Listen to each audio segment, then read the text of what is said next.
If you have any amount of money invested right now, you've probably noticed that the stock market looks like it's crashing.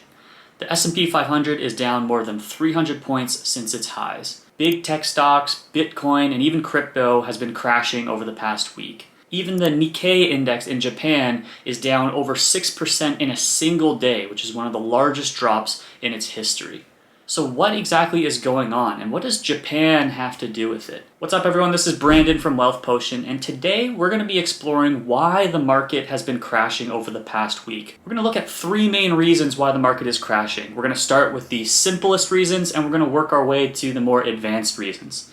Then we're going to talk about what we should do as investors, and you're going to want to stay tuned for this one because it's not going to be what you might think. And last but not least, we're going to talk about what's next, or at least what I'll be watching for in the coming weeks to give us more information on where the stock market is heading.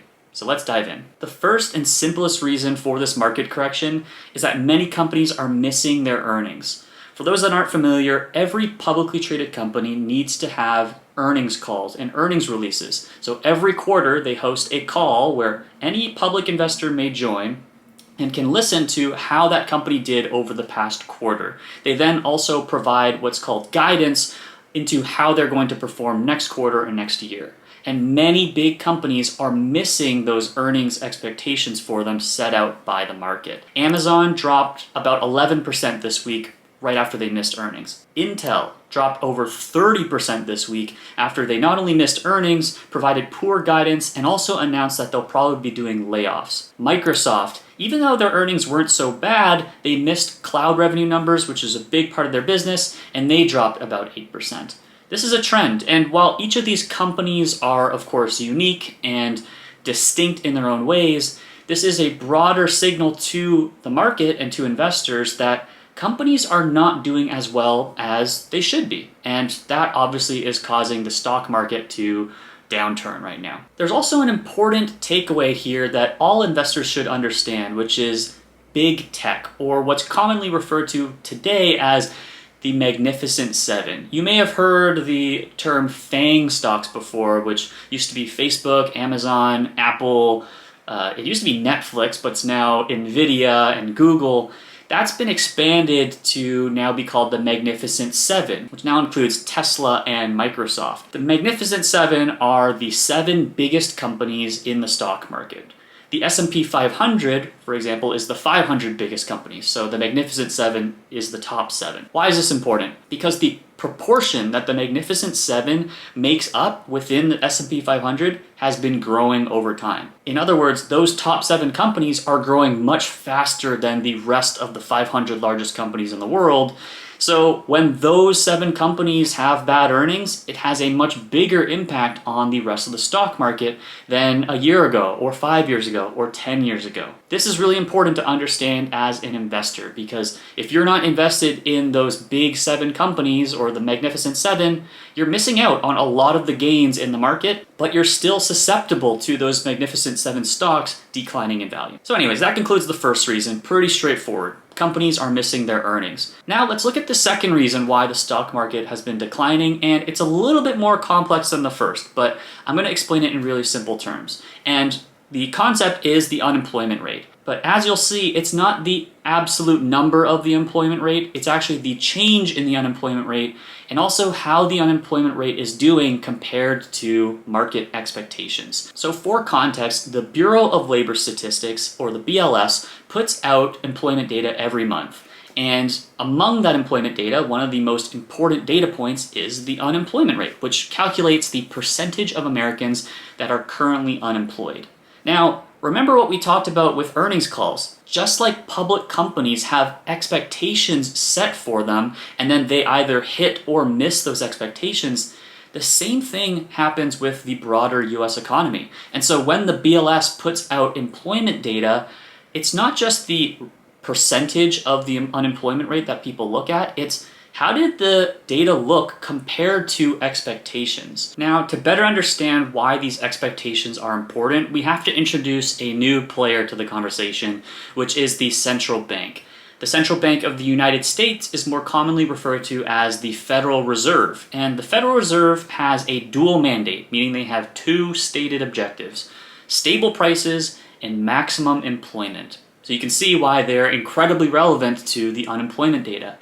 Let's now focus on what happened this week. On Tuesday and Wednesday of this week, July 30th and July 31st, the Federal Reserve held what's called their FOMC meeting. Why is this important? Well, every 6 weeks or so, the Federal Reserve meets with many other market analysts and participants to essentially look at the data in the economy and then make policy changes to meet those two objectives, to help stabilize prices or maximize employment. How they do this is a little bit complicated. I'm not going to get into all of the details in this video. If you're interested in this though, do subscribe to Wealth Potion because it is absolutely a topic we're going to be talking more about. But the most important tool, arguably, in their arsenal is influencing interest rates. In short, the Federal Reserve sets the overnight rate or the benchmark rate, which then all commercial banks then have to follow when they're trading with one another. And then those banks then offer loans and mortgages to consumers like you or I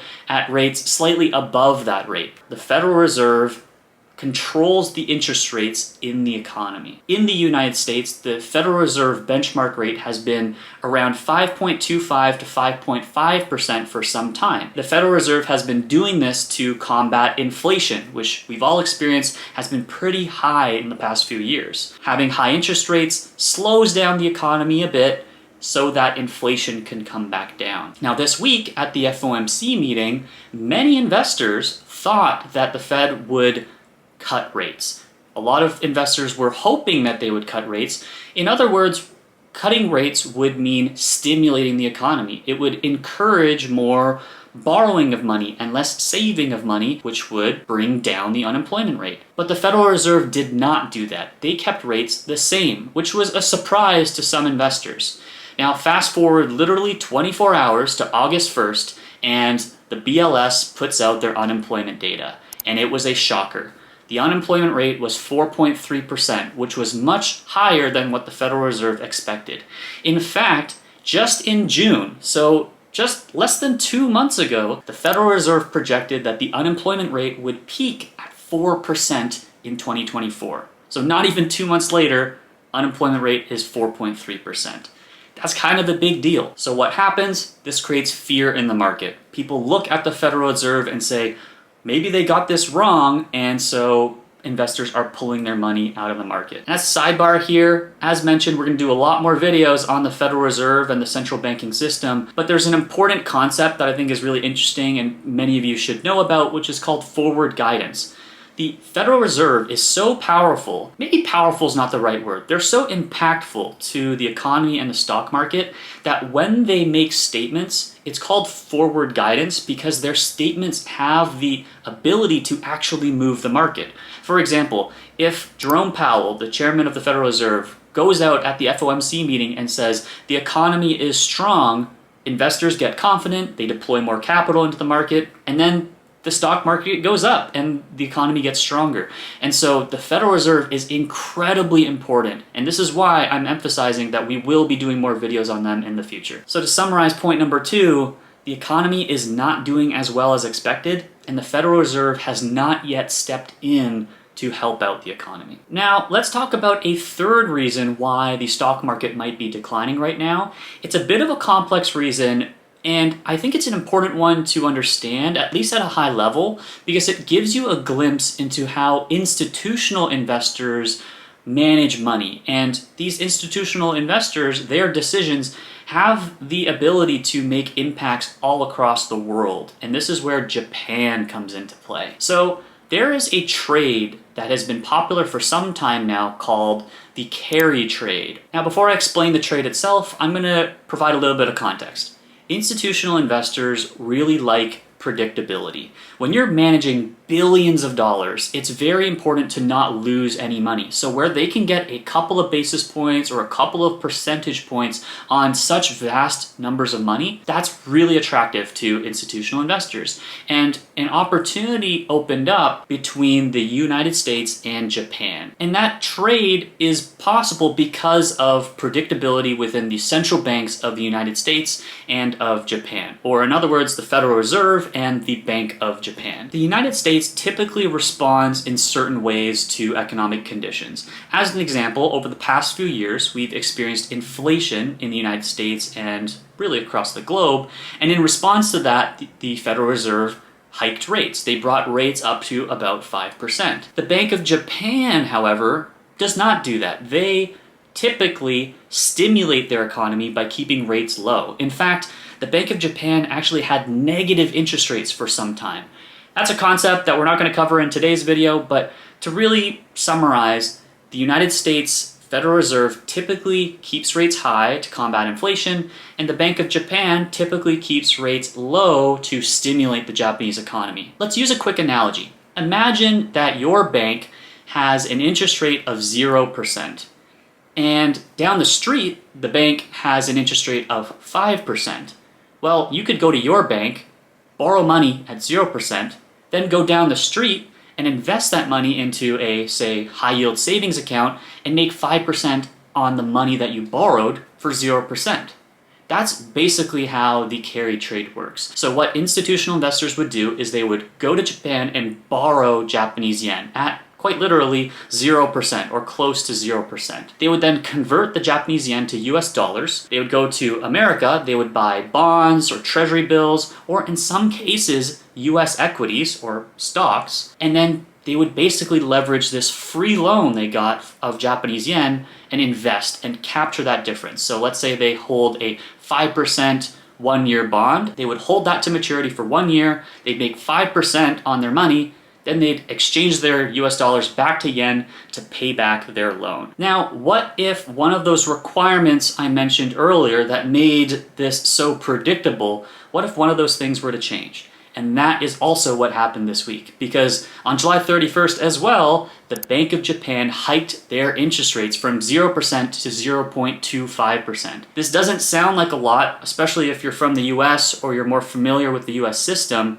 because interest rates there are 5%. But for Japan, this is the largest rate hike that they've done in 15 years. So investors that perhaps had billions of dollars in this carry trade are thinking, whoa, this gap between the US interest rate and the Japanese interest rate might be changing. It might be closing. So we should unwind that trade. And there's no way to know exactly how much money is in this carry trade because most of these institutions don't publicly share their holdings, but it's estimated to be in the trillions of dollars. And so lo and behold, many investors, especially on Twitter and analysts that are looking at this from a macro perspective, are starting to have conversations about this carry trade. And there's some really great articles out there. I'm not going to cover it in too much detail, but I think it's, again, a really important example because that amount of money, that big money, has the ability to move markets, to move entire stock markets. And that is very likely another factor into why the stock market has been dropping these past few weeks. So again, to recap, big companies are missing their earnings. The economy is not doing as well as the Federal Reserve thinks, and they have not acted yet. And this very popular trade amongst institutional investors could be coming to an end. And in order to unwind that trade, they're likely having to sell off a lot of US equities. All right, so the market seems to be crashing. It's been going down these past few days. What should we do as investors? Now, to be clear, important disclaimer, this is not financial advice. This is simply what I'm doing and for educational purposes only. I am not selling my stocks, and I think this is a really important concept to understand, especially if you are a more passive investor and you're not spending all day following the markets. It is very, very difficult to time the market because you have to be right twice. You have to be right when you sell high and then you have to be right when you buy low. And the only reason that you're watching this video or that we're having this conversation is because the top is already in. It's been dropping for the past few days. And so you've already missed the top. What makes you think you're going to hit the bottom and buy before things start turning around?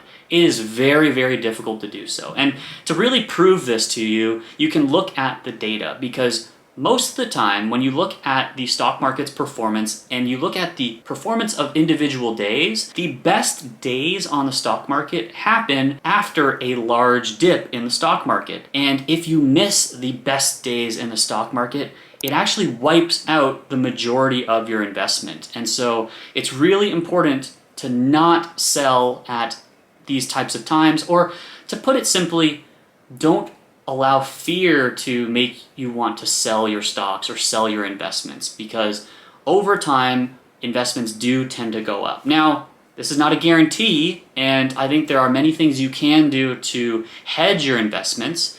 What I would recommend, however, is that you save this as a mental note and you reinvestigate hedging your investments at a later time, when hedging is cheap, when it's cheaper to buy puts on the stock market or to sell some of your investments when things are really, really hot. I'll just share this Warren Buffett quote to close this off here.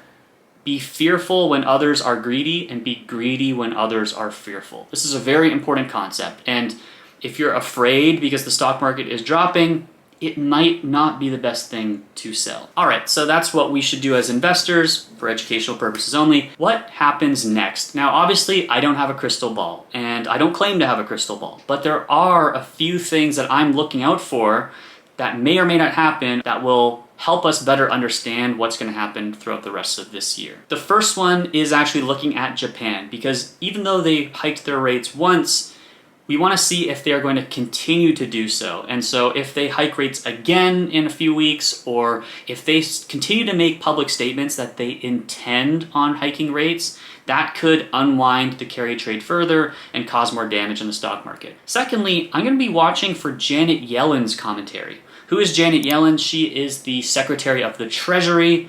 Again, not diving into this fully in this video, but basically the Federal Reserve is a bipartisan institution. It is not part of the federal government, whereas the Treasury is part of the federal government. And so where the Federal Reserve should act independent of the government, that's not always how things work out. And one of the indicators of how the federal government of the United States influences the Federal Reserve is through commentary. So if Janet Yellen comes out and says that she's worried about the stock market or she's concerned about the economy, that's basically her nudging Jerome Powell and saying, hey Jerome, I think it's time to cut rates. And last but not least, perhaps most importantly, I'll be looking to see if the Federal Reserve holds an emergency meeting. As mentioned, they hold these FOMC meetings on average every 6 weeks, but those are just these scheduled meetings. It is very normal for them to hold emergency meetings. I shouldn't say very normal.